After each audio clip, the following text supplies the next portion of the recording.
In today's video, I'm going to teach you how to create a rule in QuickBooks. By the end, you'll know how to set up a reliable rule that categorizes your bank transactions automatically, saving you time and keeping your books consistent. Start by opening QuickBooks Online and heading to your Transactions or Banking menu. From there, look for the Rules tab. This is your home base for creating and managing the logic that QuickBooks uses to recognize and organize your transactions. Click New Rule to begin.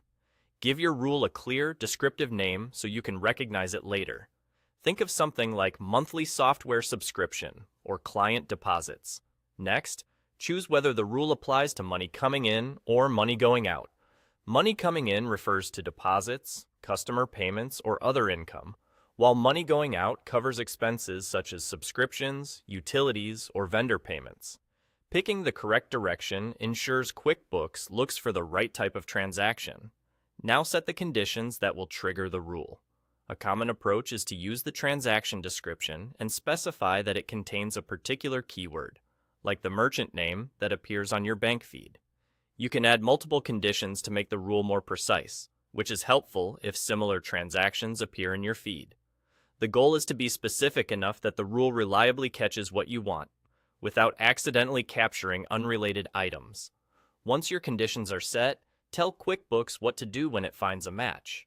Select the appropriate category so the transaction lands in the correct account on your profit and loss report. Optionally assign a payee to keep vendor or customer records tidy. If you use tags, class, or location tracking, you can add those here as well to keep your reporting detailed and consistent across your books. You'll also see an option to auto-add. Turning this on means that when QuickBooks finds a matching transaction, it will categorize and add it automatically without waiting for your review. This can be a huge time saver, but it's best used when you're confident your conditions are accurate and the category is always the same. When everything looks good, click Save to activate the rule.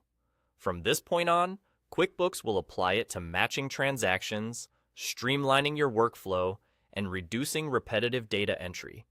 If you ever notice something not quite right, you can revisit the Rules tab to view your rule and make adjustments. That's it. Your rule is live and working for you. Thanks for watching, and keep refining your rules as your bookkeeping needs evolve.